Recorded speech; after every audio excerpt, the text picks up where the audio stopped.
122 वर्षाच्या या श्रीमंत आजीनी सगळ्या जगाला गंडवलं. फ्रान्स मध्ये 122 वर्षाची एक लय श्रीमंत आजी होती. खूप भारी बंगला, लक्झरी गाड्या, पैसाच पैसा. पण हिला कोणी वारसच नव्हतं. मग एका हुशार वकिलाने या आजीला एक डील दिली. आजी, तू जिवंत असेपर्यंत मी तुला सांभाळतो, तुझी सेवा करतो आणि दर महिन्याला तुला 2.5 लाख रुपये देतो. पण एकच अट आहे, तू गेल्यावर ही प्रॉपर्टी माझी झाली पाहिजे असे लीगल डॉक्युमेंट्स तयार कर. पण या वकिलासोबत एक लय मोठा कांड झाला. त्या वकिलाला वाटलं की ही आजी जास्तीत जास्त 5 वर्ष जगेल, मग प्रॉपर्टी माझी. आता हे वकील काका तिला पैसे देतायत, तिची सेवा करतायत आणि वाट बघतायत. प्रॉपर्टी माझी कधी होईल. आजी 95 वर्षाची झाली. मग 100, मग 105, 110, 115, 120 असं करता करता ते वकील काका देवा घरी गेले. पण ही आजी तरी सुद्धा जिवंत राहिली. ही आजी तब्बल 122 वर्ष आणि 164 दिवस एवढी जगली. रिपोर्ट नुसार ही आजी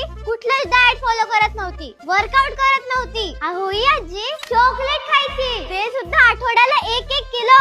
तरी सुद्धा एवढं जगली. बापरे, काय काय घडत असतं या जगात. तुम्हाला वाटत असेल हे शार्पनरवाले काय पण सांगतात, पण गुगल करा ना मग, म्हणजे कळेल काय ते. असो, ही गोष्ट काय पण असू दे, आपली सगळ्यांची आजी एवढीच जगावी. बाकीचे